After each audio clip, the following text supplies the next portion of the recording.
This is a remix. Prepare for launch in 3, 2, 1.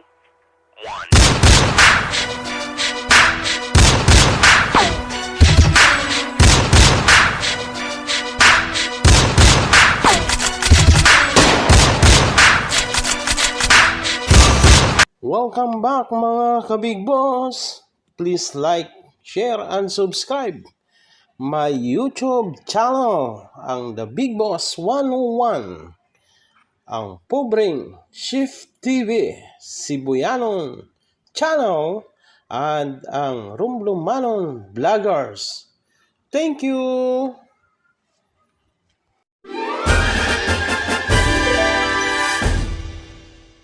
Maituturing daw na pinakamalakas na Ryan, anong pangaharas ba ang ginawa ng mga barko ng China at paano nakalusot dyan ang mga barko ng Pilipinas? June, muli namang nakaranas ng dangerous maneuver at hinarangan ng mga barko ng China itong ating mga barko na papunta sana doon sa Ayungin Shoal. Ayon sa tagapagsalita ng Philippine Coast Guard for the West Philippine Sea, team play itong ginawa nila para makalusot itong ating mga barko at matagumpay nga tayong nakapasok doon at nakapaghatid ng supply doon sa ating mga armed forces na nakahimpil doon. Isa rin sa factor kung bakit nakalusot tayo, June, ay dahil sa mga unang ginawa natin nung nakaraang water cannon incident, pagsasapubliko natin. Dahil doon, ayon sa tagapagsalita ng PCG, hindi na sila gumamit ngayon ng water cannon. At kukunti na lang din ang kanilang barko kumpara noong nakaraang water cannon incident na 6 na malalaking barko ng PCG ang humarang sa kanila. Ngayon, 4 na barko na lang ng PCG pero yung 2 doon, mas maliit daw doon sa mga barko natin, June. Kung makikita mo sa video na pinapakita natin ngayon sa screen, no, ang China Coast Guard ay hinaharangan ang Philippine Coast Guard vessel na makadiretso patungo sa Ayungin Shoal. At ito yung 2 pilada ng barko. And then sa malayo-layo pa, kung makalagpas tayo dito, haharangan ulit tayo ng pangatlo pa.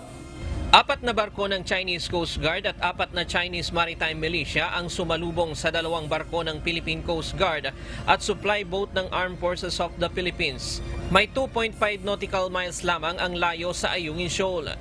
Ayon kay Commodore J. Tariela, tagapagsalita ng Philippine Coast Guard for the West Philippine Sea, nasa bunganga na ng Ayungin ang mga barko ng Pilipinas nang muling tangkaing harangin at iharas ng mga Chinese vessel.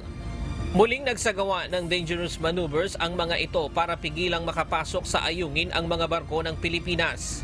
Nag-execute po sila ng different ways, no, for the Philippine Coast Guard vessel to be separated from the supply boats so that they can be able to prevent the supply boats from entering the shoal, no?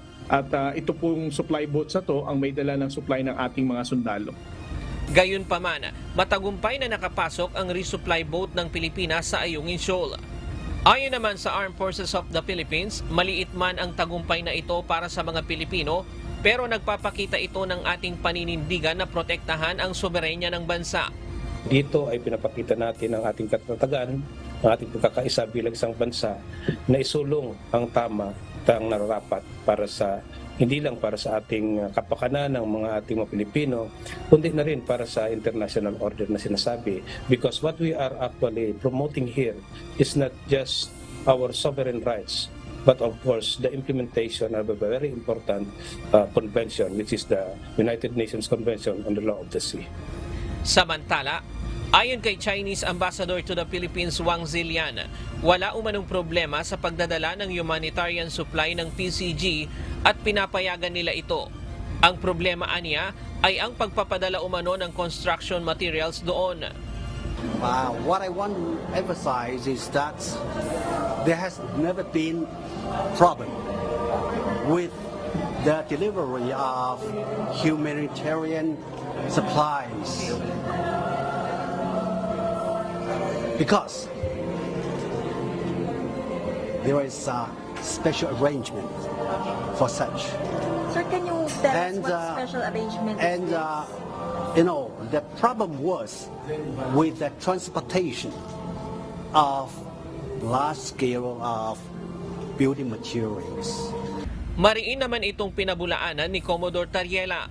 Unang-unaan niya, hindi kailangang humingi ng pahintulot ng mga barko ng Pilipinas sa China para makapasok sa Ayungin Shoal na nasa loob ng exclusive economic zone ng bansa. As what I mentioned a while ago, ang ating supply boats, ang Philippine Coast Guard vessels, ay tahasan pa rin hinarang ng mga China Coast Guard vessels at ng kanilang Chinese Maritime Militia. It's not true na pinayagan nila ito. At the same time, let me once again stress, there's no reason for us to ask permission from them. These waters falls within the exclusive economic zone of the Philippines. Dagdag pa ni Tariela, napakalayo ng ayungin sa China para kanilang desisyonan na payagan tayong pumasok sa naturang bahura. Hindi rin umano natin kailangang magpaliwanag sa kanila kung ano ang supply na dadalhin natin sa BRP Sierra Madre na nakaimpil doon.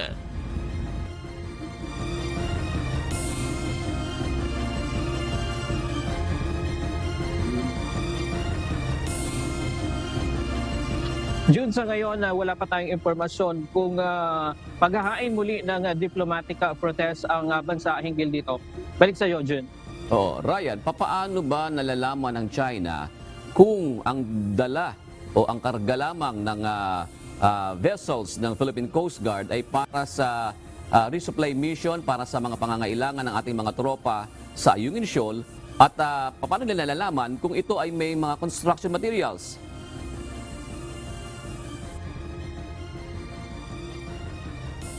Jun, tinanong din yan kay Ambassador Wang Zilian kahapon nung ma-interview siya, pero hindi niya yan sinagot at ang sabi lang niya ay meron silang close monitoring doon sa mga katauhan nila doon sa Ayungin Shoal, doon sa mga Chinese Coast Guard na nando doon.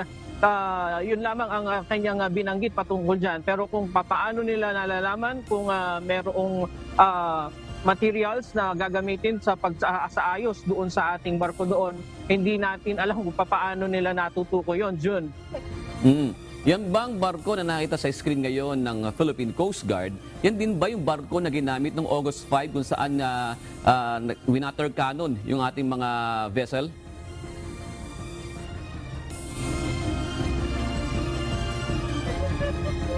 Yung mga barko ng PCG na yan, June, yun din ang pumupunta dyan sa West Philippine Sea na nagkakaroon kapag mayroong resupply mission, June. Yan, may mga ulat na sinasabi, kasi yan, parang drone shot itong nakikita namin sa TV ngayon, kasi smooth yung pagkaka-aerial shot na ito. May mga sinasabi na meron daw na US Navy surveillance plane na Poseidon 8 na paikot-ikot habang nangyayari ang insidente na yan. Ryan, ito ba'y kinumpirma ng tagapagsalita ng PCG on West Philippine Sea? Sa ngayon, wala pang kumpirmasyon patungkol sa bagay na yan, June, ang Philippine Coast Guard. Alright, maraming salamat, Ryan Lacanlale.